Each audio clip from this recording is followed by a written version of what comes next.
জাহিলিয়াতিল উলা। আবু বকর রাদিয়াল্লাহু আল্লাহর নবীকে তদন্ত করতে গেছে। তদন্ত করতে গিয়ে দেখে নবীর মাথার কাছে একজন খাড়া হয়ে আছে, তার নাম হলো হাসান। জোরে গান, তার নাম কি? নবীর পায়ের কাছে একজন দাঁড়ায় আছে, তার নাম হলো হোসাইন।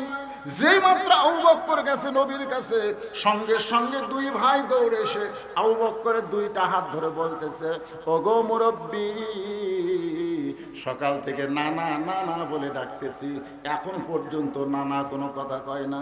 আমরা নানা ছাড়া বাঁচব না, আপনি নানাকে ডাক দেন, কারণ নানার মুখে গল্প শুনেছি, আপনার মতন ভালো মানুষ দুনিয়াতে কেউ নাই।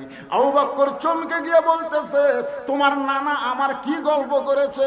হাসান হোসেন খুব দুষ্ট ছিল, দুষ্টামি যখন করতো আল্লাহ নবী বলতেন, ও হাসান হোসেন আয় ভাই, তোদেরকে একজন মহামানবের গল্প শোনাই।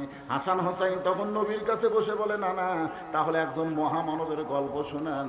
এবার আল্লাহ নবী বলে, তাহলে শোন, একদিন বলেছিলাম গভীর রাত্রে মক্কা থেকে মদিনায় হিজরত করব। এই কথা বলার 6 মাস পরে মক্কা থেকে মদিনায় হিজরত করার জন্য আবু বকরের ঘরের দরজায় ডাক দেওয়ার সঙ্গে সঙ্গে দরজা খুলে দেয়। আমি বললাম, আবু বকর তুমি কি ঘুমাও না? আবু বকর বলে, রাসূলুল্লাহ ওই যে 6 মাস আগে বলেছিলেন আমাকে সঙ্গে করে মদিনায় যাবেন, আজ পর্যন্ত আমি ঘুমাইনি, বরং সারা রাত দরজায় দাঁড়িয়ে থাকি। হাসান হোসেন বলে, না না, ওই মহামানব সম্পর্কে কি আর কোনো গল্প নাই? রাসূল বলে, হাসান রে, হোসেন রে, শোন, ওই গাড়ে সুরের মধ্যে আমি দুর্বল হয়ে যখন ঘুমায় যাই, আবু বকর তখন ছিদ্রের মুখে পা লাগায়, বিষাক্ত সাপ পায়ে কামড় দেয়, কিন্তু আবু বকর আমাকে ঘুম থেকে ডাক দেয় না। একসঙ্গে আবু বকরের চোখের পানিতে আবার ঘুম ভাঙ্গে যায়। আমি বললাম, আবু বকর কি জন্য কাঁদতেছ? বাড়ির কথা মনে করে কান্দো, বিবির কথা মনে করে কান্দো। আবু বকর বলে, রাসূলুল্লাহ আপনি যখন ঘুমায় গেছেন আমি ছিদ্রের মুখে পা দিয়েছি, কি জানো বারবার আমারে কামড় দেয়। রাসূল বলে, আবু বকর তোমার সাপে কামড় দেয়, তুমি আমারে কেন যত্ন করো না? আবু বকর বলে, হুজুর আমার জীবনের চাইতে আপনার ঘুমের দাম অনেক বেশি, আমি আমার জীবনের চাইতেও আপনার ঘুমকে বেশি ভালোবাসি। আর কতগুলো শালারা কয়, ওয়াইস কুরুনি সব দাঁত ভাঙিছে। শালারা আপনারা বলেন, ইচ্ছা করে কেউ যদি দাঁত ভাঙে এটা কবিরা গুনাহ। তোর এখন কথা ঠিক কিনা? নবী কি ইচ্ছা করে দাঁত ভাঙিছে না উহুদের ময়দানে দাঁত ভাঙিছে? আর গাঁজা খুরিরা কয় 32 দাঁত ভাঙিছে। জি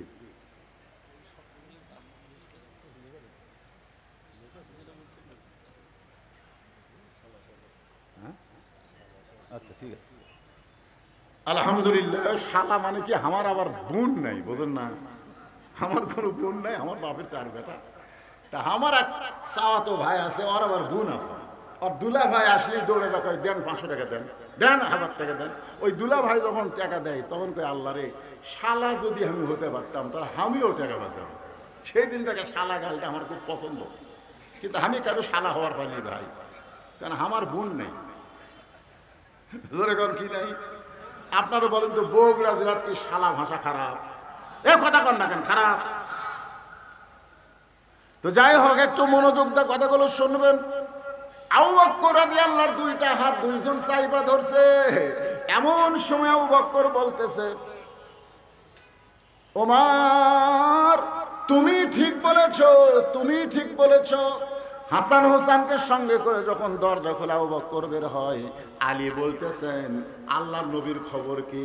নবী দাফন হবে না চেতন পাবে?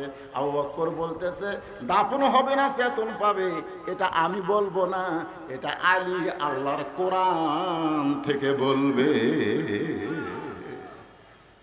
সবাই বলল, আপনি কেন বলবেন না? বলে, আমার 2 হাত ধরে আছে, সেটা দেখছেন? এ হাসান হোসেনের সামনে আর নানার কথা বলা যাবে না। আমি একটু চলে যাই। নবী কি হবে? দাফন হবে না চেতন পাবে? হযরত আলী আল্লাহর কোরআন থেকে সিরাত আপনাদের সামনে বয়ান করবে। এখন হযরত আলী আল্লাহর কোরআন থেকে কি বয়ান করবে, কারা কারা শুনবেন? আল্লাহকে একটু হাত দেখান তো দেখি, আল্লাহ হাত দেখান। লিল্লাহে তাকবীর, হাত না এটা। ومن سيئات أعمالنا من يهدي الله فلا مضل له ومن يضلله فلا هادي له। সকলে জবান খুলে বলেন আশহাদু আল্লা ইলাহা ইল্লাল্লাহু ওয়াহদাহু লা শারীকা লাহু ওয়া আশহাদু আন্না মুহাম্মাদান আবদুহু ওয়া রাসূলুহু الذي أرسل رسوله بالحق بشيرا ونذيرا وداعيا إلى الله بإذنه وسراجا منيرا. فقد قال الله تعالى في كلامه المجيد والفرقان الحميد.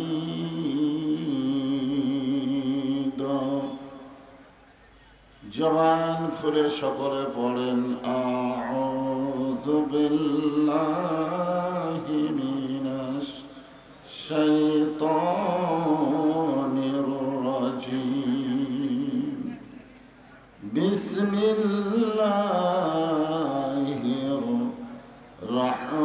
রহমানির রহিম.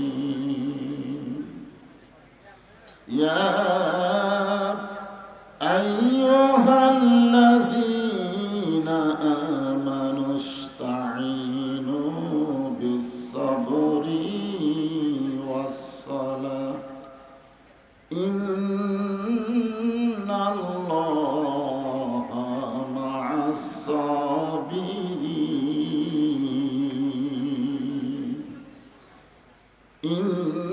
ইন্নাল্লাহা ওয়া মালাইকাতাহু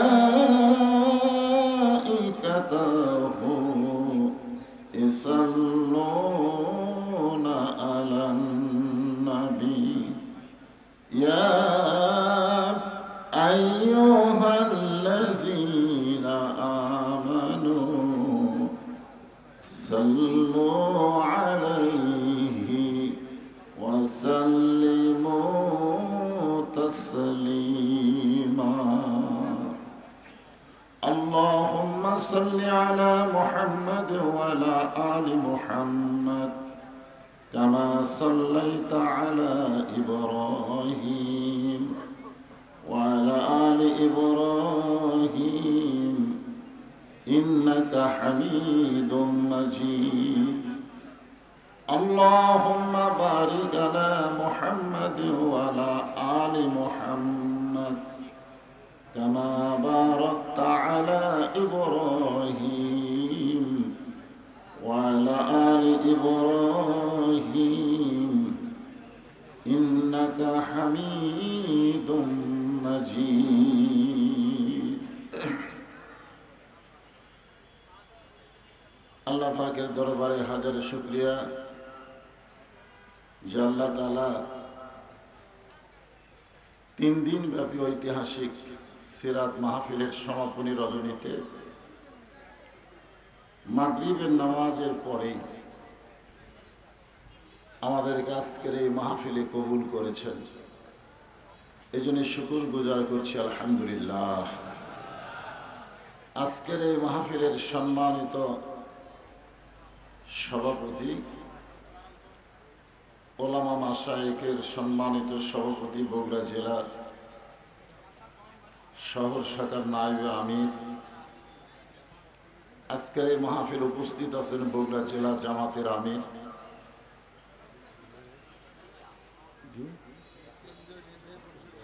কেন্দ্রীয় নির্বাহী সদস্য আগে ছিলেন, এখন নেই, সাবেক জেলা, বগুড়া জেলার শহর শাখার আমির আমার শ্রদ্ধেয় বন্ধুবর আবিদুর রহমান সোহেল সহ গণ্যমান্য ব্যক্তিবর্গ যারাই মঞ্চে উপস্থিত আছেন, সম্মানিত ওলামাই কেরাম, আপনাদের মাঝে মাঝে বসে আছেন, মঞ্চে আছেন, সকলকেই অন্তরের অন্তঃস্থল থেকে আমি শুভেচ্ছা জ্ঞাপন করছি। আজকের এই মাহফিলে আমার সামনে যারা বসে আছেন, যিনাদেরকে আল্লাহ তাআলা কবুল করেছেন, নিচে ভিজা মাটি, নামাজ পড়ার সময় দেখলাম হাঁটু ভিজে যায়। এই ভিজা মাটিতে বসে আল্লাহ রাসূল সম্পর্কে জানার নিয়ত এসেছেন। আমি আমার অন্তরের অন্তঃস্থল থেকে আপনাদের সবাইকে শুভেচ্ছা জ্ঞাপন করছি। সম্মানিত মা বোনেরা, পর্দার অন্তরালে বসে বসে যিনারা আলোচনা শুনতেছেন, তাদেরকেও শ্রদ্ধা জ্ঞাপন করে বর্তমান প্রেক্ষাপটে এই মুহূর্তে আপনারা সকলে কেমন আছেন? জি আলহামদুলিল্লাহ রব্বিল আলামিন। যে আল্লাহ শারীরিক সুস্থতা দান করে মানসিক প্রশান্তি লাভের জন্য আজকের এই সিরাত মাহফিলে কবুল করলেন, আমরা সে আল্লাহর উপরে খুশি না বেজার? তাহলে জবান খুলে সমস্যারে সকলে বলবো রব্বানা লাকাল হামদ হামদান কাসীরান তাইয়িবান মুবারাকান ফীহি। আমরা প্রশংসা করলাম কার? কেন করলাম? কি পাওয়ার আশায়? লাইন শাকারতুম লাযীদান্নাকুম। যে আল্লাহর যত বেশি প্রশংসা করবে আল্লাহ তার নিয়ামত তত বাড়ায় দিবে। এখানে নিয়ামত শব্দের অর্থ হচ্ছে আল্লাহর সন্তুষ্টি। আমরা আল্লাহর প্রশংসা করলে আল্লাহ আমাদের উপর সন্তুষ্ট হবে, আসমান এবং জমিনের ফাঁকা জায়গাটা আল্লাহ নেকি দিয়ে পরিপূর্ণ করে দিবে। আর এই সুবহানাল্লাহ বলার কারণে বসে আছেন সেন্ট্রাল হাই স্কুল ময়দানে, আর আপনাদের নামে আল্লাহ জান্নাতের বাগানে একটা গাছ লাগাই দিছে।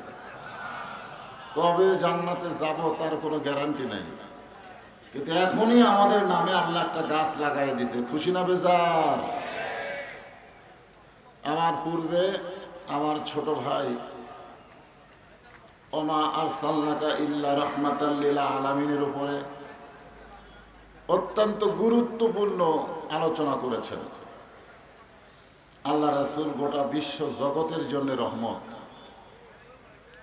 আল্লাহ হচ্ছে রব্বিল আলামিন, আলহামদুলিল্লাহি রব্বিল আলামিন, আর নবী হচ্ছে রাহমাতুল লিল আলামিন। সমস্ত তাফসীর কারক এ বিষয়ে একমত। যতটুকু এরিয়ার রব হলেন আল্লাহ, ততটুকু এরিয়ার রহমত হলেন মুহাম্মাদুর রাসূলুল্লাহ সাল্লাল্লাহু আলাইহি ওয়াসাল্লাম। আমি পবিত্র কালামুল্লাহ শরীফের থেকে একটা আয়াত সূরা বাকারার এ রাসূলের সিরাত সম্পর্কে আলোচনা করব।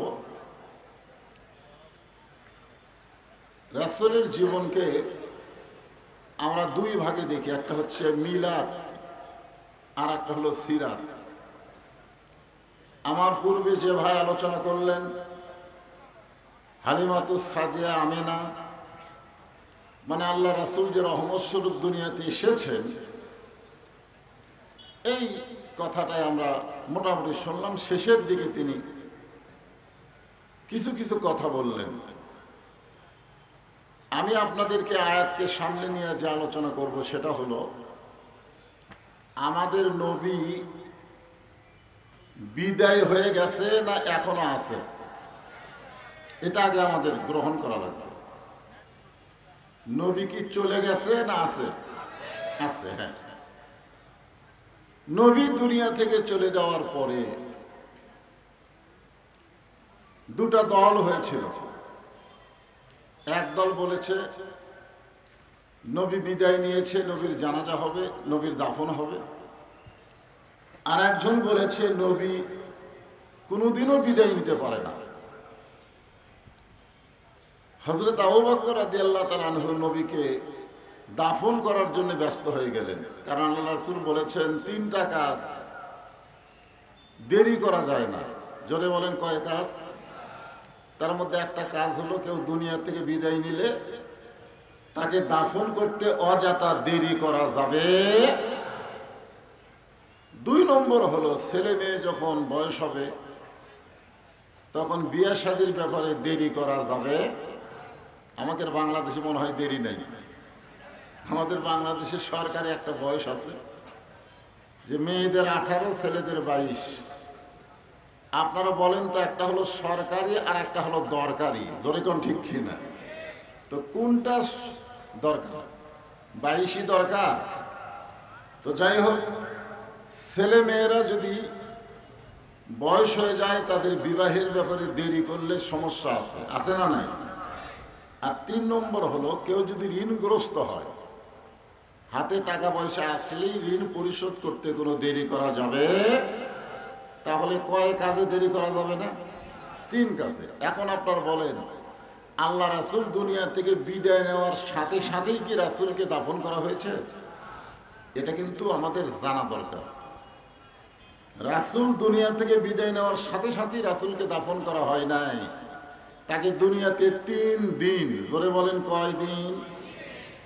তাহলে রাসূল বললেন দুনিয়া থেকে বিদায় নেওয়ার সাথে সাথে দাফন করা লাগবে, অথচ রাসূল বিদায় নেওয়ার পরে 3 দিন তাকে দুনিয়াতে কেন রাখলেন?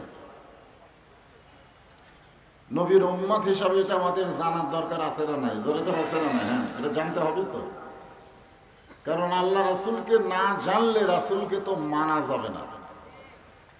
মাইকেল হার্ট একজন খ্রিস্টান হয়ে আমাদের নবীকে 1 নম্বরে বলেছে বলে আমরা খুশি, কিন্তু আল্লাহ কোরআনে বলেছে ইন্নাকা লাআলা খুলুকিন আযীম।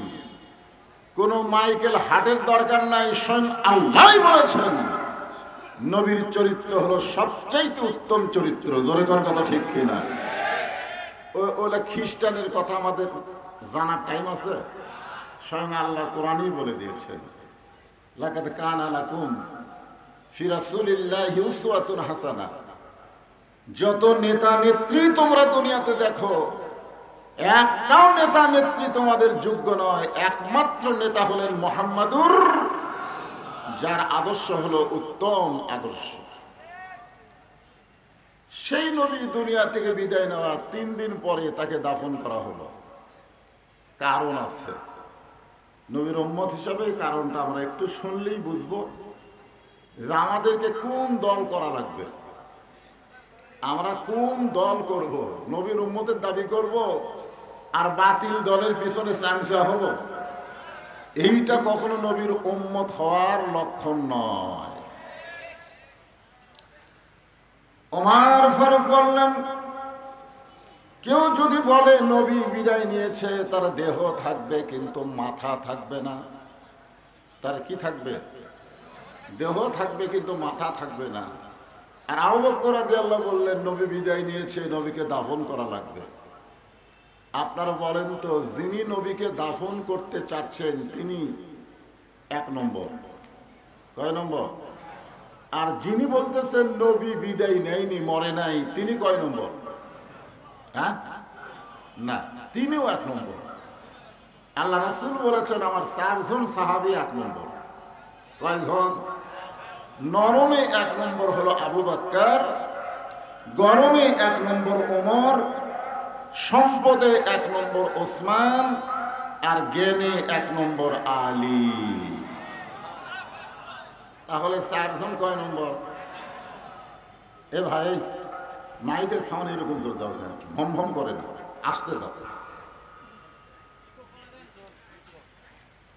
তাহলে সবচাইতে নরম মানুষটা নবীকে দাফন করবেন, আর সবচাইতে গরম মানুষটা বলতেছে নবী মরি নাই। কিছু কিছু সাহাবী আবু বকর রাদিয়াল্লাহর কাছে গেলেন, গিয়ে বললেন, আবু বকর ভাই, আপনিও যা আমরাও তাই, আপনিও যা আমরাও তাই। কারণ আল্লাহ রাসূল বলেছেন, আমার পরে এই দুনিয়াতে কেউ যদি যোগ্যতম মানুষ থাকে, সে মানুষটির নাম হলো আবু বকর। আল্লাহ রাসূল বলেছেন, আল্লাহর পরে আমি যদি কাউকে দোস্ত হিসাবে গ্রহণ করি, তার নাম হচ্ছে আবু বকর। বৃষ্টি আসলে আপনারা ওই বৃষ্টির দিকে তাকাবেন না, আপনারা তাকায় থাকবেন আল্লাহর দিকে। জোরে বলেন, কার দিকে? বৃষ্টি পড়লে কি হবে? আপনার দেহে যদি বৃষ্টি পড়ে, আপনি কি মরে যাবেন? হয়তো হতে পারে যেই দেহে বৃষ্টি পড়বে ওই দেহের জন্য আল্লাহ জাহান্নামের আগুনকে হারাম করে দিবে। জোরে কোন আল্লাহ পারে কি পারে না? হ্যাঁ, দুনিয়ার কাজ কাম করতে গিয়ে কত ভিজেছেন, আর আজকে কোরআনের আলোচনা, সিরাতের রাসূল শুনতে গিয়া একটু না হয় রহমতের বৃষ্টিতে ভিজলেন। আল্লাহ যদি বলে আজকে যারা বৃষ্টিতে ভিজলো 1 বছর তাদেরকে ডাক্তারের কাছে যাওয়া লাগবে না। আজকের বৃষ্টি হচ্ছে সালসা। জোরে বলেন কি? কারণ এই কোরআনের মাহফিলে আপনারা এসেছেন, এই কোরআনকে আল্লাহ মুমিনদের ঔষধ হিসাবে ঘোষণা করছে, আছে না নাই? অনুনাজ্জিলু মিনাল কুরআনি মা হুয়া শিফাউ ওয়া রাহমাতুল লিল মুমিনিন।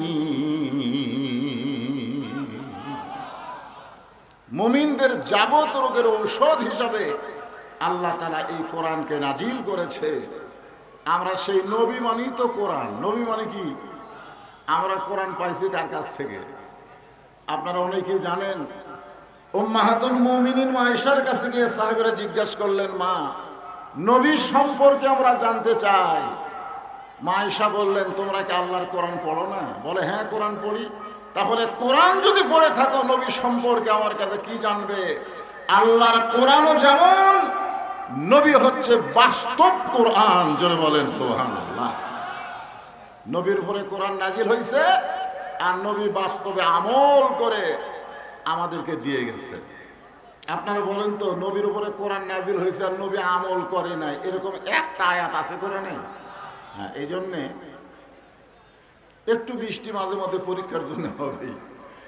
কারণ বৃষ্টি তো শুরু হয়েছে মাহফিল যেদিন থেকে শুরু, আলহামদুলিল্লাহ। নরম নরম সাহাবীরা হযরত আবু বকর রাদিয়াল্লাহর কাছে গেলেন, গিয়ে বললেন, আপনিও যা আমরাও তাই, নবী বিদায় নিয়েছে, আমরা দাফন করতে চাই। এই যে দেরি হলো 3 দিন, কারণটা কি? গরম গরম সাহাবী ওমর ফারুকের কাছে গিয়ে বলতেছে, আপনিও যা আমরাও তাই। কারণ রাসূল বলেছেন, আমার পরে কেউ যদি নবী হতো, লাউ কানা ওমর। আপনারা জানেন, এই কোরআনের অনেকগুলো আয়াত আল্লাহ ওমরের শানে নাজিল করেছে। সুবহানাল্লাহ বলেন। হ্যাঁ, যে ওমর একদিন তরবারি নিয়ে নবীকে হত্যা করতে গেছিল, সেই ওমর আল্লাহর কোরআনের পরশে এমন ভালো মানুষ হয়ে গেল যে ওমরের মতের সাথে আল্লাহর মত মিলে গেল। জোরে বলেন সুবহানাল্লাহ। যার কারণে নবী বললেন, আমার পরে যদি নবুয়তের দরজা খোলা থাকতো, তাহলে আল্লাহ হযরত ওমরকে নবী হিসাবে কবুল করত। কিন্তু নবুয়তের দরজা বন্ধ হয়েছে বলে উমর নবী হওয়ার পারে নাই। তবে নবী হওয়ার সব যোগ্যতা আল্লাহ হযরত উমরকে দান করেছে। আল্লাহ রাসূল বলেছেন, আমার দ্বারা ইসলাম প্রচার হয়েছে, আর উমরের দ্বারা ইসলাম প্রসারতা লাভ করেছে। জোরে বলেন সুবহানাল্লাহ। আপনি জানেন, হযরত উমর যখন খলিফা ছিলেন, তখন ইসলাম কতদূর পর্যন্ত পৌঁছে গেছিল? তো গরম গরম সাহাবী সব ওমরের দলে, আর নরম নরম সব গেল আবু বকরের কাছে। দল হলো কয়টা? জোরে বলেন কয়টা? এখন বাংলাদেশে ইসলামী দল কয়টা? আমাকে বলে, হুজুর, এতগুলো ইসলামী দল যদি একত্র হয়, তাহলে আগামী নির্বাচনে কোরআনের বিজয়। আমি বললাম হবে না, হবে না। একজন আমাকে ফিসফিস করে বলে, হুজুর আসল ইসলামী দল কোনটা? সবই তো ইসলামের সাইন। নানা খালি মুসকে মুসকে হাসে, ধরে কোন কথা ঠিক কিনা? একজন বলে, নাতি আপনার কান ধরে টানতেছে, হাসেন কেন? বলে আমার নাতি তো কতগুলো ইসলামী দল, নামে শুধু ইসলামী দল, এরা মূলত বাতিলের নাতি, ধরে কোন কথা ঠিক কিনা? সবগুলো ইসলামী। চোখ কান খোলা রাখতে হবে। যারা বলেন ঠিক। কয় দল হলো? দুই দল। একটা হলো নরম দল, একটা হলো গরম দল। এমন সময় আবু যর গিফারী রাদিয়াল্লাহু তাআলা আনহু তিনি বললেন, আমরা আবু বকরের দলেও যাব না, আমরা ওমর ফারুকের দলেও যাব না, আমরা যাব হযরত আলীর কাছে। জোরে বলেন কার কাছে? আপনারা বলেন দল বাড়তিছে না কমতিছে? নরমের কিন্তু একদল হয়ে গেছে দাপন করা, আর গরমের একদল আছে মরেই নাই। ডাক দিলি চেতন পাবি, ঘুমের মধ্যে আছে। আমরা গজল গাই না, ইসলামের আলো জ্বালায়া দিয়া নবী ঘুমায়া আসেন সোনার মদিনায়। গজল গান না আপনারা? আজও পৃথিবীর এমন কিছু উম্মত আছে, নবী রওজার পাশে গিয়ে সালাম দিলে নবী সালামের উত্তর দেয়। জোরে বলেন কথা ঠিক কিনা? আমরা ঠসা, আমাদের সালাম হয়তো নবী পর্যন্ত যাই না, কারণ আমরা অধিকাংশই গোটা পৃথিবীর মধ্যে সবচাইতে বড় মুনাফিকের রাষ্ট্র হলো বাংলাদেশের রাষ্ট্র। জোরে কোন কথা ঠিক? এদের মুখের সাথে কাজের মিল নাই। যত মানুষ আমরা সাইদি হুজুরের ভক্ত ছিলাম, কি এই যে তারেক জিয়া বগুড়া তখন আসতো, তারেক জিয়া যেখানে আমরা আছি সেখানে তারেক জিয়া জেলখানায় এক সালারও মিছিল নাই। জোরে কোন কথা বলছেন? মুনাফিক মানে মুখে যা কয় কাজে তা। আমরা বহুবার কিন্তু মুনাফিকের কারণে ডস খাচ্ছি। আগামী ইলেকশনে আর কোন মুনাফিক থাকবে না। ইমানে দুর্বল হলেও আমরা মুসলমান থাকবো। জোরে বলেন কথা ঠিক?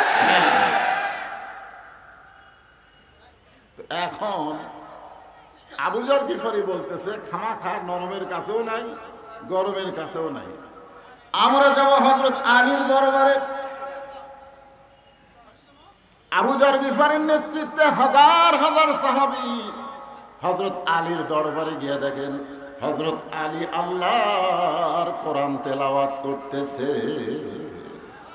ইন্নামাল মুমিনুনা আল্লাযীনা ইযা যুকিরাল্লাহু ওয়াজিলাত কুলুবুহুম ওয়া ইযা তুলিয়াত আলাইহিম আয়াতুহু যাদাতুহুম ঈমানা ওয়া আলা রাব্বিহিম ইয়াতাওয়াক্কালুন।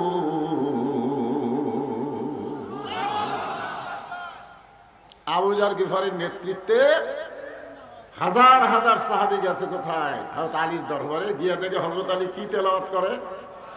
কোরআন পড়ে না, তেলাওয়াত করে। কোরআন পড়া আর কোরআন তেলাওয়াত এক নয়। বাংলাদেশের মুসলমান কোরআন পড়ে কিন্তু কোরআন তেলাওয়াত করে না। এখন যদি আপনাদের বলি, আপনারা বলবেন হুজুর পড়া আর তেলাওয়াত তো একই। গিরিশচন্দ্র সেন কোরআন পড়েছে কিন্তু তেলাওয়াত করে নাই। গিরিশচন্দ্র সেন কোরআন পড়িছে, কোরআনের কিছুটা বাংলা অনুবাদও করছে, কিন্তু রাম রাম করে মরে গেছে। জোরে কোন কথা ঠিক কি না? যারা বাংলাদেশে কোরআন পড়বে, কোরআন তেলাওয়াত করবে না, এদের মৃত্যু মুসলমান হয়ে নাও হতে পারে। কারণ কোরআন পড়ার জন্য শুধু আল্লাহ কোরআন দেয় নাই। কোরআন তেলাওয়াত মানে কোরআন পড়তে হবে, কোরআন বুঝতে হবে, কোরআন অনুযায়ী নিজের জীবনকে সাজাতে হবে। জোরে কোন কথা ঠিক? যেরকম ঈমান সম্পর্কে সাহাবীরা বললেন, ইয়া রাসূলুল্লাহ ঈমান কি? রাসূল বললেন ইকরার বিল লিসান, তাসদীক বিল জানান, আমল বিল আরকান। এরই নাম হলো ঈমান। খালি লা ইলাহা ইল্লাল্লাহ মুহাম্মদ রাসূলুল্লাহ পড়লি ইমান, লা ইলাহা ইল্লাল্লাহ লা ইলাহা ইল্লাল্লাহ ঝাঁকি ঠিকই মারতেছে, কিন্তু লা ইলাহা ইল্লাল্লাহর বাংলা অর্থ কি এইটাও পর্যন্ত গ্রহণ করতেছে না। জোরে কোন ঠিক কিনা? হ্যাঁ, একটু মনোযোগ দিয়ে শুনবেন। হযরত আলী যখন আল্লাহর কোরআন তেলাওয়াত করেন, এমন সময় আবু যর গিফারি বলতেছে, আলী ভাই খামাখা কোরআন তেলাওয়াত করে কোনো লাভ নাই, বাহিরে নবী নিয়ে গন্ডগোল চলতেছে। আমার কথা বুঝতে পারেন না? আবু যর গিফারি বলতেছে, আলী ভাই খামাখা কোরআন তেলাওয়াত করে কোনো লাভ, কথা কয় না কেন? প্রতি রমজান মাসে কোরআন খতম দিয়ে লাভ হবে? জোরে কোন কোরআন খতম দিয়ে লাভ হবে? যদি মানুষের তৈরি আইন দিয়ে বাংলাদেশ চলে, আপনি ফজরের নামাজের পরে জুমার দিনে সূরা কাহাফ পড়তেছেন আর আপনার বউ ভারতের স্টার জলসা দেখতেছেন। খামাখা, এর নাম কি? খামাখা কোরআন তেলাওয়াত করে কোনো লাভ নাই, কারণ যার উপর কোরআন নাজিল হয়েছে সেই নবী নিয়ে গন্ডগোল চলতেছে। আমরা আসলাম আপনার কাছে মীমাংসার জন্য। আনা মাদিনাতুল ইলমি ওয়া আলিউ বাবুহা, নবী হচ্ছেন এর শহর, আপনি হচ্ছেন তার দরওয়াজা, আমাদেরকে একটু মীমাংসা করে দেন। আলী বলতেছেন চলো যাই। আবু যর গিফারি বললেন, আমরা আসলাম আপনার কাছে, নবী দাফন হবে না ঘুম থেকে চেতন পাবে? আবু বকর দাফনের পক্ষে, উমর চেতনের পক্ষে। আমরা আসলাম আপনার কাছে মীমাংসার জন্যে, আর আপনি আমাদেরকে নিয়ে কোথায় যাবেন? হযরত আলী যখন যাচ্ছেন, পিছন দিক থেকে আবু যর বলতেছে, আপনি কি আবু বকরের দলে যাবেন না উমরের দলে যাবেন? এই কথাটা গুরুত্ব দিয়ে শুনতে হবে। আপনি কি আবু বকরের দাফন করার দলে যাবেন না উমরের দলে যাবেন?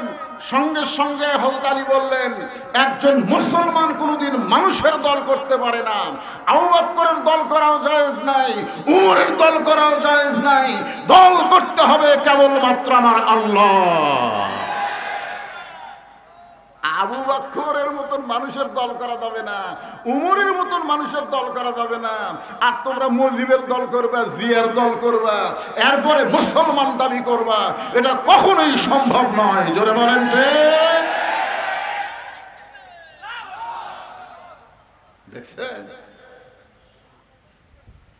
আজকে আমাদের বাংলাদেশে মিয়ারে হক নিয়ে সব পাড়াপাড়ি করে। মিয়ারে হক, আলী বলতেছেন আবু বকরের দল করা যাবে না, উমরের দল করা যাবে না, কোন মুসলমান মানুষের দল করবে না, মুসলমান কেবলমাত্র দল করবে কার? তাহলে আমার সামনে যারা বসে এবং যারা ভিজা মাটি হওয়ার কারণে বসবার পারতেছে না, এই সাইডে অনেক লোক, ঠিক আছে বসার দরকার নাই, শুনলেই হলো। এখন আপনারা বলেন, কোন মানুষের দল করবেন না আল্লাহর দল করবেন? কারা কারা আল্লাহর দল করবেন? দুই হাত তুলে আবার আল্লাহকে দেখান। লিল্লাহি তাকবীর, হাত নামান। আল্লাহ, সিরাত মাহফিল সফল হয়ে গেছে। আল্লাহ, এতগুলা মানুষ সবই যদি আল্লাহর দল করে, কি ভাই মানুষের দল করা যাবে? মানুষের দল, মানুষের মতেরই ঠিক নেই, এক এক সময় এক এক কথা কয়, বিপদত ফেলে সব তুইয়া পুরা যায়। যা করছি করছি আর না। আবু যর গিফারি বললেন, আলী ভাই তাহলে আমাদেরকে নিয়ে কোথায় যাবেন? হযরত আলী বলতেছেন, তোমাদেরকে নিয়ে এমন একটা জায়গায় যাব যে জায়গায় গেলে মীমাংসা হবে। আপনারা বলেন তো, মীমাংসার জায়গার দরকার আছে না নাই? আপনাদের এলাকায় মীমাংসার জায়গা কোনটা? আদালত। আমি নিজের চোখে দেখছি আমার এলাকায়। আমি মসজিদের মধ্যে আসরের নামাজ পড়তে ঢুকবো, নামাজেরও সময় হয়ে গেছে, এমন সময় দেখি 3 জন মুসল্লি খালি ঘড়ি দেখতেছে, হুজুর নেই। জোরে কোন কি নাই? হুজুর নেই। ওরা খালি দরজার দিকে তাকায় আছে, একটা হুজুর আসলেই সামনে দিবি, কিন্তু না, আমি ফাঁক দেখে আমি মনে করলাম আমি ঢুকলে তো আমাকে দিবি, দরকার নাই, আমি একটু ফাঁক থেকে সরে এসে দেখি তো এরা করে কি। তা আমার এলাকা তো আমি দেখলাম খেয়াল করে একজন জামাত ইসলাম করে, এই তিনজনের একজন কি করে, জামাত ইসলাম করে, একজন আওয়ামী লীগ করে, একজন বিএনপি করে। তো এখন নামাজের একটু সময় হয়ে গেছে, তখন আওয়ামী লীগ বলতেছে জামাত ইসলামকে যা সামনে যা। তো জামাত ইসলাম বলতেছে ভাই তোর দল ক্ষমতা আছে, তুই সামনে যা। আওয়ামী লীগ বলতেছে পাগলা, আমি মাঝে মধ্যে নামাজ পড়ি কিন্তু পড়াবার পারি না। তখন বিএনপি বলতেছে ভাই তোর দল হলো স্বাধীনতার ঘোষক, আমি তো রাজাকার, তুই সামনে যা। আমি বেশি পারলে আকামত পারি ভাই, সামনে পারি না। তখন মীমাংসা কি হবে, নামাজ তো পড়াই লাগবে। তখন বলতেছে ভাই তাহলে আমরা রাজাকার হয়ে সামনে যাই। আওয়ামী লীগ তুই জামাত, আমি আওয়ামী লীগ, ওই বিএনপি, ওটা হলো বাহিরের কথা, ভিতরে কোনো দল নাই। মীমাংসার জন্য আমরা কাতারবদ্ধ হয়ে নামাজ পড়তে চাই। জোরে কণ্ঠে আপনারা বলেন মীমাংসার জায়গা আছে না? না, এই জন্য আয়াতে কারিমা পড়েছি, ইয়া আইয়ুহাল্লাযীনা আমানুস্তাঈনু বিস-সাবরি ওয়াস-সালাত ইন্নাল্লাহা মা'আস-সাবিরিন।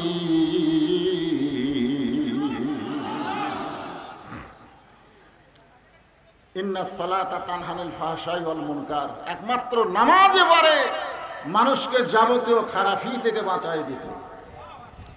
আজকে যদি আল্লাহর দল, কোরআনের দল ক্ষমতায় যায়, ক্ষমতায় যাওয়ার পরে পদ্মা সেতু নির্মাণ করা, উমুক ট্যানেল নির্মাণ করা, ফ্লাইওভার নির্মাণ করা, সব কাজই করবে, কিন্তু সর্বপ্রথম যে কাজটা হলো নামাজকে কায়েমের বিল পাস করবে। জোরে বলেন কথা ঠিক? নামাজ নাই, কিচ্ছু নাই। আল্লাহ রাসূল জীবনের শেষ প্রান্তে সে মা আয়েশার কোলে মাথা রেখে নামাজের জামাত দেখেছে। নবীর চোখ দিয়ে দরদর করে পানি পড়তেছে। মা আয়েশা বলে, ইয়া রাসূলুল্লাহ আপনি কাঁদতেছেন, আপনার জায়গায় আমার বাবা ইমামতি করতেছে। রাসূল বলে, আয়েশা এই নামাজের জন্য সারা জীবন আমি এত নির্যাতন ভোগ করেছি, আজকের এই কান্না আমার দুঃখের কান্না না, এই কান্না হলো আমার আনন্দের কান্না। মুসলমান জামাতে দাঁড়িয়ে গেছে, জামাতে দাঁড়িয়ে গেছে। আজকে কলেমার জামাত করলে কোনো সমস্যা নাই, তাবলীগের জামাত করলে কোনো সমস্যা নাই, খালি ইসলামের জামাত করলে সমস্যা। জোরে বলেন কথা ঠিক কিনা? লোকটা নামাজের জামাত করে ভালো লোক বাড়ে, লোকটা কলেমার জামাত করে ভালো, লোকটা তাবলীগ জামাত করে ভালো, লোকটা জামাত ইসলাম করে সব জামাত তোমাদের পছন্দ। জামাত ইসলাম কোন জায়গা তাকিরা মারছে? যত জামাতি করো কোন জামাত কবুল হবে না যতক্ষণ জামাত ইসলাম না করবে। জোরে বলেন কথা ঠিক? হযরত আলী বললেন, এমন একটা জায়গায় তোমাদেরকে নিয়ে যাব যে জায়গায় গেলে তোমরা মীমাংসা পাবে। হযরত আলী সামনে সামনে আর হাজার হাজার সাহাবী পিছনে পিছনে। যেই ঘরে আল্লাহর নবী ঘুমায় আছে, শুয়ে আছে, কিংবা বিদায় নিয়েছে, এই ঘরটা হলো মা আয়েশার ঘর। জোরে বলেন কার ঘর? ওই ঘরের দরজা দিয়ে হযরত আলী দাঁড়ালেন। হযরত আলী দাঁড়ালেন মা আয়েশার ঘরের দরজা। আবু বকর রাদিয়াল্লাহু দৌড়ে এসে বলতেছে, আলী রাসূল সুবে সাদিকে দুনিয়া থেকে বিদায় নিছে, আমি তাকে দাফন করতে চাই, কিন্তু উমর যে খেপা খেপছে, তুমি যদি একটু আগে আসতা উমরের ক্ষমতা হতো না যে বাধা দিত। আপনারা বলেন তো, হযরত আলী যার পক্ষে যাবে তার বিপক্ষে কোনো লোক থাকবে? জ্ঞানের দিক দিয়ে, শক্তির দিক দিয়ে, কথা কন না কেন? জ্ঞানের দিক দিয়ে হযরত আলীর চাইতে বড় জ্ঞানী আছে? শক্তির দিক দিয়ে আসাদুল্লাহিল গালিব, এটা কাউয়া কাদের না, মাজা ভাঙ্গা তাও ডাকে খেলা হবে, খেলা হবে, এটা কাউয়া কাদের। এমন সময় হযরত ওমর হযরত আলীর হাত ধরে বলতেছে, আলী ভাই, আবু বকর নবীর দাফন করতে চায়, কিন্তু আমার বিশ্বাস নবী কোনোদিন মরতে পারে না। সঙ্গে সঙ্গে হযরত আলী দুইজনের হাত খফ করে ধরলেন। ডান হাতে আবু বকরের হাত ধরলেন, বাম হাতে হযরত ওমরের হাত ধরে বললেন, আপনারাই হলেন 1 নম্বর 2 নম্বর। আপনি হলেন নবীর 1 নম্বর সাহাবী, আপনি হলেন নবীর 2 নম্বর সাহাবী। এই দুনিয়াতে 10 জন সাহাবীকে রাসূল জান্নাতের সার্টিফিকেট দিয়েছেন, তার মধ্যে 1 নম্বর হলো আবু বকর আর 2 নম্বর হলো হযরত ওমর। তো আপনারা 1 নম্বর 2 নম্বর। আপনারা যদি জ্ঞানজাম করেন, তাহলে সাধারণ সাহাবীরা কি করবে? আজকে আমাদের বাংলাদেশে নবী নূরের তৈরি না নবী মাটির তৈরি, এইটা নিয়ে সাধারণ মানুষের কোনো জ্ঞানজাম নাই। যত জ্ঞানজাম এই সারা আলেমের মধ্যে। ধরে কোন কথা ঠিক কিনা?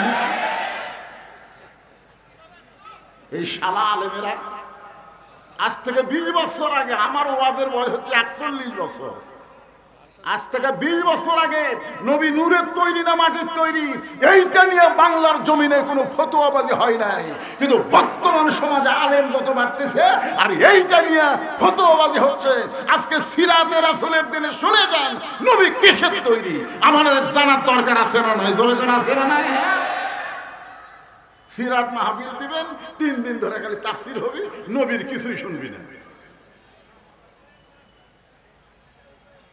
কি জানা দরকার আছে না নাই? তো এখন আপনি 1 নম্বর, আপনি 2 নম্বর, আপনারাই জ্ঞানদান করছেন, তাহলে সাধারণ সাহাবীর খবর কি? আবু বকর বলে, ওমর নবী সবে সাদিকে বিদায় নিয়েছে, দাফন করতে চায়। আবু বকর বলে, আলী নবী সবে সাদিকে বিদায় নিয়েছে, দাফন করতে চাই। ওমর ফারুক বলতেছে, আলী ভাই ডাক দিলেই নবী চেতন পাবে। আলী বলতেছে, তাহলে জ্ঞানজাম করে লাভ নাই, তদন্ত করে রিপোর্ট দেওয়া লাগবে। তদন্ত, জোরে কোন কি? আসলে নবী কি বিদায় নিছে না ঘুমে আছে, এটা তদন্ত করার দরকার আছে না নাই? তা আপনারা তদন্ত না করে রিপোর্ট দিচ্ছেন কি? আপনি বলতেছেন নবী বিদায় নিছে, এটাকে আপনি তদন্ত করছেন? উমরকে বলতেছে, আপনি বলতেছেন নবী ঘুমের মধ্যে আছে, এটা কি তদন্ত করছেন? তদন্ত করা লাগবে। এই ঘরের মধ্যে ঢুকে দেখা লাগবে নবী কি অবস্থায় আছে। ওমর ফারুক বললেন, তাহলে তদন্ত কে করবে? হযরত আলী বললেন, ঘরের মালিক যিনি, তদন্তের দায়িত্ব দিবেন তিনি। আপনারা বলেন তো ঘরের মালিককে? আরো জোরে। উম্মাহাতুল মুমিনিন মা আয়েশা। আপনারা অত দূর না কর পারলে বলবেন মা আয়েশা। ধরে বলেন কি? নবীর বিবি আমাকে রেখে হয়, আমাদের মা হয়। এই কারণেই মা আয়েশা যাকে বলবেন তিনি তদন্ত করবেন। আলী বলতেছেন, ও মা, নবী সম্পর্কে বাহিরে জ্ঞানজাম বেঁধে গেছে। একদল বলতেছে নবী বিদায় নিছে, আর একদল বলতেছে নবী ঘুমের মধ্যে আছে। মা, নবী কেমনে আছে এটা তদন্ত করে আগে রিপোর্ট দেওয়া লাগবে। এখন আপনি বলেন তদন্ত কে করবে? মা আয়েশা ঘরের ভিতর থেকে বললেন, নবীর মাদ্রাসার 1 নম্বর ছাত্র যিনি, তদন্তের দায়িত্ব পাবেন তিনি। আপনারা বলেন তো নবীর মাদ্রাসার 1 নম্বর ছাত্রকে? আল্লাহ নবী বলেছেন, ইন্নী বুইসতু মুআল্লিমান, আল্লাহ আমাকে শিক্ষক করে দুনিয়াতে প্রেরণ করেছেন। লিউতাম্মিমা মাকারিমাল আখলাক, আর আমার ছাত্র যারা গোল্ডেন A+ পাইছে তারা, সুবহানাল্লাহ বলেন। এর মধ্যেও তো 1 নম্বর আছে, আছে না নাই? মায়েশা বললেন, 1 নম্বর ছাত্র যিনি, তদন্তের দায়িত্ব পাবেন তিনি। সমস্ত সাহাবীরা বিশ্বাস করলেন 1 নম্বর হলো আবু বকর। আবু বকর এখন মা আয়েশার ঘরের দরজায় সালাম দিচ্ছেন, আসসালামু আলাইকা ইয়া রাসূলুল্লাহ। সুবহানাল্লাহ বলেন। সালাম দেওয়ার সাইজ আছে না নাই? এজোর এখন আছে না নাই? আল্লাহ রাসূল বলেছেন আসসালামু ক্বাবলাল কালাম, কোনো কথাবার্তা বলার আগেই দেওয়া লাগবে সালাম। আমি যদি বলি শাহাবুদ্দিন ভাই আসসালামু আলাইকুম, সালাম হবে? আমি যদি বলি আলমগীর ভাই আসসালামু আলাইকুম, সালাম হবে? আমি যদি বলি চেয়ারম্যান সাহেব আসসালাম, আমি যতবার হজ করতে গেছি ইয়া নবী সালাম আলাইকা দেওয়া কাকু দেখিনি। সবাই বলেছে আসসালামু আলাইকা ইয়া রাসূলুল্লাহ, আসসালামু আলাইকা ইয়া হাবিবুল্লাহ। আগে সালাম তারপর ইয়া রাসূল, আগে সালাম তারপর ইয়া নবী। জোরে বলেন কথা ঠিক না? আগে ইয়া নবী কে? ইয়া নবী দল আছে নাকি? কথা কয় না কেন? আচ্ছা, বাজান কোনো ফেতনা বাজানোর জন্য না, নবীর হাদিস এটাকে আপনারা মানেন। আসসালামু ক্বাবলাল কালাম এটাকে আপনারা মানেন? অনেক বক্তারা ভুল করে। আজকের মাহফিলের সম্মানিত সভাপতি, আজকের মাহফিলের সম্মানিত প্রধান অতিথি, আজকের মাহফিলের সমস্ত শ্রোতা মণ্ডলী, সবাইকে লক্ষ্য করে আমার সালাম, আসসালামু আলাইকুম। কিন্তু আগে এত কথা কইয়া তারপরে সালাম দিলি করে। সালাম দেওয়ার পর আপনি সভাপতি গণ, প্রধান অতিথি গণ, যা ইচ্ছা তাই গণ, আগে সালাম দেওয়া লাগবে। নবীর এই হাদিস অনুযায়ী আগে কি? সবাই বলেন আগে কি? আরো জোরে। আবু বকর রাদিয়াল্লাহু সালাম দিলেন, আসসালামু আলাইকা ইয়া রাসূলুল্লাহ। উমর ফারুক এসে আলীকে বলতেছে, আলী ভাই যেভাবে সালাম দিল নবী তো মরে নাই, কারণ মরা মানুষকে তো এইভাবে সালাম দেয় না। আসসালামু আলাইকা। খুব খেয়াল করবেন, আমার ব্যাপারে কুম হবে কিন্তু নবীর ব্যাপারে কুম হবে না। নবীর ব্যাপারে কা শব্দ উল্লেখ করা লাগবে। মা আয়েশা দরজা খুলে দিলেন, মা আয়েশা দরজা খুলে দিলেন। আবু বকর রাদিয়াল্লাহু নবীকে তদন্ত করার জন্য যখন পা বাড়াইছেন, এমন সময় মা আয়েশা খপ করে বাবার হাত ধরে বলতেছেন, বাবা নবী তদন্ত করার আগে আমার 3টা প্রশ্নের উত্তর দিবেন। জোরে কোন কয় প্রশ্ন? আমার দিয়ে খেয়াল করেন কয় প্রশ্ন? 3টা প্রশ্নের উত্তর দিবেন। 1 নম্বর প্রশ্ন হলো, আপনি কি আল্লাহর কোরআন দাফন করতে পারবেন? আপনি যে নবী দাফনের কথা বলতেছেন, আপনি কি আল্লাহর কোরআন দাফন করতে পারবেন? 2 নম্বর প্রশ্ন হলো, বাবা 6 বছর বয়সে আমাকে কার সঙ্গে বিয়ে দিছেন? আমার যখন 6 বছর বয়স, এই বয়সে আমি তো বিয়ে বুঝতাম না, আপনি কার সঙ্গে আমাকে বিয়ে দিছেন? আমার 3 নম্বর প্রশ্ন হলো, বিয়ে আমার জন্য দিছেন না আপনার জন্য দিয়েছে? কয় প্রশ্ন? খেয়াল করেন না? সিরাতে রাসূল সম্পর্কে অরিজিনাল জিনিস জানা হবে ভাই, খেয়াল করে শোনেন।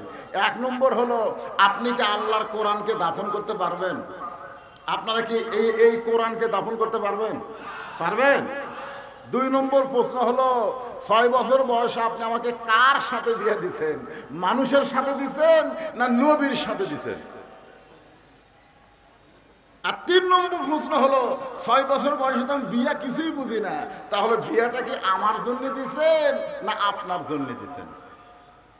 এই 3টা প্রশ্নের উত্তর দিয়ে আপনি নবী তদন্তে যাবেন। আবু বকর বললেন, আয়েশা তোমার কোনো প্রশ্নের উত্তর আমি দিবার পারবো না, কারণ হাজার হাজার সাহাবী বাইরে অপেক্ষা করতেছে, চেতন পাবে না দাফন হবে, চেতন পাবে না দাফন হবে। এই জন্য হাজার হাজার সাহাবী ঘরের বাইরে অপেক্ষা করতেছে। আয়েশার উত্তর না দেওয়া হতো আবু বকর আল্লাহর নবীর দিকে যখন পা বাড়ালেন, এমন সময় জান্নাতের একটা কান্না আবু বকরের কানের মধ্যে ঢুকতেছেন। আবু বকর বলে, আয়েশা নবীর কাছে আমি যাবার চাই, ঘরের কোনায় নবী, সেখানে যাবার চাই, কিন্তু এমন একটা কান্নার আওয়াজ শুনতে পাই। কিসের কান্না? আয়েশা বলতেছে, বাবা গো, যে মহিলা কাঁদতেছে ওই মহিলা হলো আল্লাহর নবীর মা ফাতেমা। আবু বকর বলেন, আয়েশা ফাতেমা হলো নবীর মেয়ে, সেই ফাতেমা নবীর মা কেমনে হয়? আয়েশা বলতেছে, বাবা আপনি হলেন বাহিরের মানুষ, আপনি ভিতরের খবর জানেন না। ফাতেমা নবীর মেয়ে হলেও নবী তাকে মায়ের মতন সম্মান করেছেন। ওই তায়েফের ময়দান থেকে রক্তমাখা শরীর নিয়ে নবী যখন মক্কা এসেছিলেন, ওই সময় ফাতেমা পানি গরম করে, জয়তুনের তেল গরম করে, নবীর গোটা দেহ পরিষ্কার করে, নবীর মাথা উড়াতে নিয়ে নবীকে যখন ঘুম পাড়ায় দেয়, ওই ঘুমের সময় নবী স্বপ্নে দেখে নবীর মা আমিনা এসে নবীকে সান্ত্বনা দেয়। নবী খফ করে ফাতেমার হাত ধরে বলে, মা আইসেন যখন আর যাওয়ার দিব না। সঙ্গে সঙ্গে ফাতেমা নবীর কপালে চুমা দিয়ে বলে, বাবা আপনি আমার হাতটা মা বলে ধরেছেন, আমি তো আপনার মেয়ে ফাতেমা। রাসূল বলে, ফাতেমা তুই আমার মেয়ে ঠিক আছে, কিন্তু স্বপ্নের ভিতরে তোকে আমি আমিনার চেহারায় দেখেছি। আবু বকর বললেন, আয়েশা আমি একটু নবী তদন্ত করতে চাই, তুমি একটু বলো ফাতেমা যেন অন্দরমহলে যায়। মা আয়েশা বললেন, ফাতেমা অন্দরমহলে যাও। আয়েশার বাবা হচ্ছে ফাতেমার কে? এজন্য এখন আয়েশার বাবা ফাতেমার কে হয়? হ্যাঁ কথা কয় না, না না, মা আয়েশা হলো মা, তার বাবা হলো নানা। অথচ বললেন ফাতেমা অন্দরমহলে যাও, মেয়েদের জন্য একটা মহল থাকবে, যেই মহলটা হলো অন্দরমহল। ওই মহলের মধ্যে কোনো পুরুষ মানুষ ঢুকতে পারবে না। ইমাম গাজ্জালি বলেন, অন্দরমহল মানে হলো একটা মহিলা মারা গেলে ওই মহিলার লাশ যারা কবরের মধ্যে নামাতে পারবে, কেবলমাত্র তারাই অন্দরমহলে ঢুকতে পারবে। এখন আপনার বাড়িতে যদি মহিলা থাকে, ওই ঘরের মধ্যে কারা কারা ঢুকবে আপনি হিসাব করেন। আপনার বউ যদি মারা যায়, আপনি বলেন তো কারা কারা লাশ ধরে কবরের মধ্যে নামাবার পারবে? আপনি হিসাব জানেন? দুলা ভাই পারবে? দুলা ভাই শালি মারা গেছে, দুলা ভাই বলতেছে আমার আদরি শালি মারা গেছে, আমি একটু কবরত নামাবো, আপনারা কি বলবেন? হারাম। দুলা ভাই শালির লাশ ধরা হারাম। দুলা ভাই সাইডে যায় মুচকে মুচকে হাসি আর কয়, এই শালি কতদিন আমার হুন্ডার পাশে চললো, হাইড্রোলিক ব্রেক ধরলাম, শালি আমাকে চাপে ধরলো, একজন হারাম কয় না রে, আর মরার পরেই হারাম। যে কয়জন পুরুষ মানুষ একটা মহিলাকে কবরের মধ্যে নামাতে পারবে, মহিলার খাটনি কান্দে নিবার পারবে, ওই সকল পুরুষ ছাড়া অন্দরমহলে কোনো পুরুষ ঢুকতে পারবে। যেদিন কোরআন দিয়ে বাংলাদেশ চলবে, সেই দিনে আইন চালু হবে, অকরনা ফি বুয়ুতিকুন্না ওয়ালা তাবাররুজনা তাবাররুজাল জাহিলিয়াতিল উলা। আবু বকর রাদিয়াল্লাহু আল্লাহর নবীকে তদন্ত করতে গেছে, তদন্ত করতে গিয়ে দেখে নবীর মাথার কাছে একজন খাড়া হয়ে আছে, তার নাম হলো হাসান। জোরে গান, তার নাম কি? নবীর পায়ের কাছে একজন দাঁড়ায় আছে, তার নাম হলো হুসাইন। যেই মাত্র আবু বকর গেছে নবীর কাছে, সঙ্গে সঙ্গে দুই ভাই দৌড়ে এসে আবু বকরের দুইটা হাত ধরে বলতেছে, ওগো মুরব্বী, সকাল থেকে নানা নানা বলে ডাকতেছি, এখন পর্যন্ত নানা কোনো কথা কয় না, আমরা নানা ছাড়া বাঁচব না, আপনি নানাকে ডাক দেন, কারণ নানার মুখে গল্প শুনেছি, আপনার মতন ভালো মানুষ দুনিয়াতে কেউ নাই। আবু বকর চমকে গিয়ে বলতেছে, তোমার নানা আমার কি গল্প করেছে? হাসান হুসাইন খুব দুষ্ট ছিল, দুষ্টামি যখন করতো আল্লাহ নবী বলতেন, ও হাসান হুসাইন আয় ভাই, তোদেরকে একজন মহামানবের গল্প শোনাই। হাসান হুসাইন তখন নবীর কাছে বসে বলে, না না, তাহলে একজন মহামানবের গল্প শোনান। এবার আল্লাহ নবী বলে, তাহলে শোন, একদিন বলেছিলাম গভীর রাত্রে মক্কা থেকে মদিনায় হিজরত করব। এই কথা বলার 6 মাস পরে মক্কা থেকে মদিনায় হিজরত করার জন্য আবু বকরের ঘরের দরজায় ডাক দেওয়ার সঙ্গে সঙ্গে দরজা খুলে দেয়। আমি বললাম, আবু বকর তুমি কি ঘুমাও না? আবু বকর বলে, রাসূলুল্লাহ ওই যে 6 মাস আগে বলেছিলেন আমাকে সঙ্গে করে মদিনায় যাবেন, আজ পর্যন্ত আমি ঘুমাইনি, বরং সারা রাত দরজায় দাঁড়িয়ে থাকি। হাসান হোসেন বলে, না না, ওই মহামানব সম্পর্কে কি আর কোনো গল্প নাই? রাসূল বলে, হাসান রে, হোসেন রে, শোন, ওই গাড়ে সুরের মধ্যে আমি দুর্বল হয়ে যখন ঘুমায় যাই, আবু বকর তখন ছিদ্রের মুখে পা লাগায়, বিষাক্ত সাপ পায়ে কামড় দেয়, কিন্তু আবু বকর আমাকে ঘুম থেকে ডাক দেয় না। একসঙ্গে আবু বকরের চোখের পানিতে আমার ঘুম ভাঙ্গে যায়। আমি বললাম, আবু বকর কি জন্য কাঁদতেছ? বাড়ির কথা মনে করে কান্দো, বিবির কথা মনে করে কান্দো। আবু বকর বলে, রাসূলুল্লাহ, আপনি যখন ঘুমায় গেছেন আমি ছিদ্রের মুখে পা দিয়েছি, কি জানো বারবার আমারে কামড় দেয়। রাসূল বলে, আবু বকর, তোমার সাপে কামড় দেয়, তুমি আমারে কেন যত্ন করো না? আবু বকর বলে, হুজুর, আমার জীবনের চাইতে আপনার ঘুমের দাম অনেক বেশি। আমি আমার জীবনের চাইতেও আপনার ঘুমকে বেশি ভালোবাসি। আর কতগুলো শালারা কয়, ওয়াইস করুনি, সব দাঁত ভাঙিছে শালারা।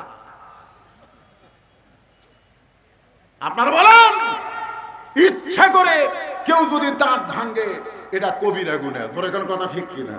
নবী কি ইচ্ছা করে দাঁত ভাঙিছে, না উহুদের ময়দানে দাঁত ভাঙিছে? আর গাঁজা খুরিরা কয় 32 দাঁত ভাঙিছে। জি,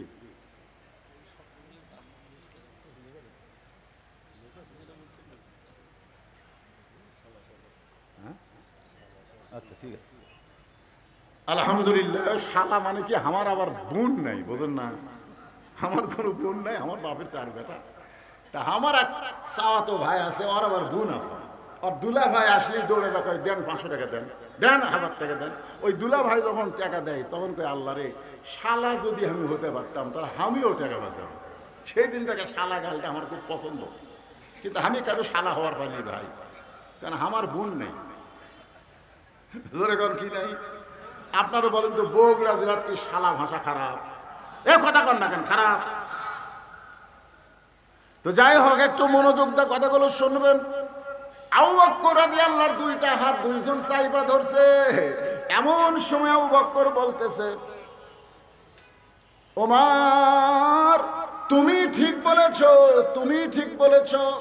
হাসান হোসেনকে সঙ্গে করে যখন দরজা খোলা আবু বকর বের হয়, আলী বলতেছেন, আল্লাহর নবীর খবর কি? নবী দাফন হবে না চেতন পাবে? আবু বকর বলতেছে, দাফন হবে না চেতন পাবে এটা আমি বলবো না, এটা আলী আল্লাহর কোরআন থেকে বলবে। সবাই বলল, আপনি কেন বলবেন না? বলে, আমার 2 হাত ধরে আছে, সেটা দেখছে। এ হাসান হোসেনের সামনে আর নানার কথা বলা যাবে না। আমি একটু চলে যাই। নবী কি হবে? দাফন হবে না চেতন পাবে? হযরত আলী আল্লাহর কোরআন থেকে সিরাত আপনাদের সামনে বয়ান করবে। এখন হযরত আলী আল্লাহর কোরআন থেকে কি বয়ান করবে? কারা কারা শুনবেন? আল্লাহকে একটু হাত দেখান তো দেখি, আল্লাহ হাত দেখান। লিল্লাহি তাকবীর। হাত না, এটা শোনার আগ দিয়ে আপনাদের কাছে একটু ব্যাগ যাবে, ব্যাগ। এই ব্যাগের মধ্যে 10 টাকা, 20 টাকা, 50 টাকা, 100 টাকা, যে যা পারবেন, বিশাল খরচ ভাই। তবে আমি আলমগীর ভাইকে বলবো, আগামীতে যখন সিরাত মাহফিল করবেন, এই বর্ষাকালে না করে, সিরাত মাহফিল খালি রবিউল আউয়াল মাসে করা যায় তা না, সারা বছর করা যায়। জোরে কোন ঠিক কিনা? সারা বছর করা যায়। নবীর সিরাতের উপরে মাহফিল সারা বছর করা যাবে, এই বর্ষাকালে তার না করে। এটা একটা কেমন সাইজ? বৃষ্টি ধরছিলই তো, আল্লাহ ছাড়া দিছে। আজকের মাহফিলের শেষ পর্যন্ত আল্লাহ যেন আর বৃষ্টি না দেয়। জোরে কর আল্লাহুম্মা আমিন। হ্যাঁ, সবাই বলে আল্লাহুম্মা আমিন। হ্যাঁ, দেন, ব্যাগের মধ্যে দেন, দেন, দেন, সবাই দেন, সবাই আল্লাহর রাস্তায় দেন। 10, 20, 50, 100। যদি কেউ মনে করেন হুজুর আমি 500, 1000 দিব, তাহলে ব্যাগের মধ্যে না দিয়ে টেজর দেন। কারণ 500, 1000 ব্যাগের মধ্যে শয়তান দিবার দিবি না, মিন শারিল ওয়াসওয়াসিল খান্নাস। শয়তান বলবি 500 কে ব্যাগের মধ্যে দিব রে, সিনা 10 টাকা দে। যে টাকা চলবি না, চালা লেয়নি, পানালা ধরেনি, ওই টাকা দে। এই জন্যে 500 টাকা আর 500 টাকা, 1000 টাকা, এইরকম যদি কোন আল্লাহর দানবীর থাকেন, তাহলে ব্যাগের মধ্যে না দিয়ে টেজত এসে দেন, দেন, আল্লাহর রাস্তায় দেন। এখানে এমন অনেক আল্লাহর বান্দা আছে 10,000 টাকা দিতে পারে, এরকম আল্লাহর বান্দা আছে। হ্যাঁ দেন, সবাই দেন, সবাই আল্লাহর রাস্তায় দেন। পকেটে হাত দিয়েছেন তো সবাই দেন। হ্যাঁ, যারা দাঁড়িয়ে আছেন তাদের কাছেও ব্যাগ নিয়ে যাও বাবা, যারা দাঁড়িয়ে আছে তাদের কাছেও ব্যাগ নিয়ে যাও। সবাই আল্লাহর রাস্তায় 10, 20, 50, 100 টাকা করে এই সিরাত মাহফিলের জন্য আপনারা দান করবেন। একটু জিকির করেন লা ইলাহা ইল্লাল্লাহ, লা ইলাহা ইল্লাল্লাহ, লা ইলাহা ইল্লাল্লাহ, লা ইলাহা ইল্লাল্লাহ, লা ইলাহা ইল্লাল্লাহ, লা ইলাহা ইল্লাল্লাহু ইল্লাল্লাহ ইল্লাল্লাহু ইল্লাল্লাহ, লা ইলাহা ইল্লাল্লাহু মুহাম্মাদুর রাসূলুল্লাহ সাল্লাল্লাহু আলাইহি সাল্লাম। এশা করে হই হেদায়েতুল ইসলাম একজন আল্লাহর বান্দা 500 টাকা দান করছে। আল্লাহ তার দানকে কবুল করেন। যে নিয়তে দান করলো আল্লাহ নেক নিয়ত নেক আশা পুরা করলো। আল্লাহুম্মা আমিন। 3 মিনিট পরে আজান হবে। 3 মিনিট আজান হবে 3 মিনিট পরে, নামাজ হবে বোধহয়। তো কাম তো সারা রে বাবা।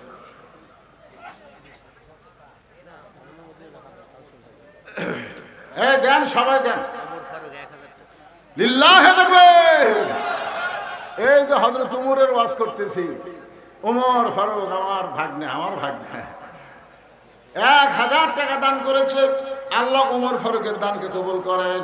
আপনজন যারা কবরে আছে দানের ওসিলায় আল্লাহ তাদের কবরকে জান্নাতের টুকরা বানায় দেন। জোরে কোন আমিন।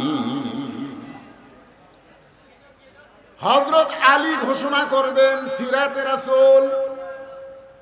আবু বকর রাদিয়াল্লাহু তদন্ত করছে। তদন্ত করছে কে?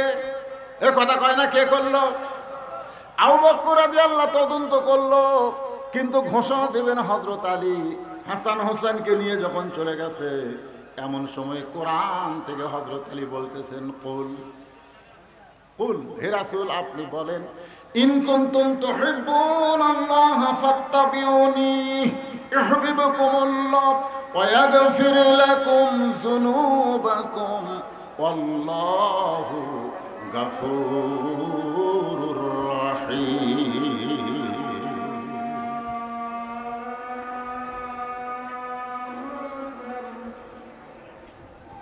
এই আয়াতের বাংলা অর্থ জানেন?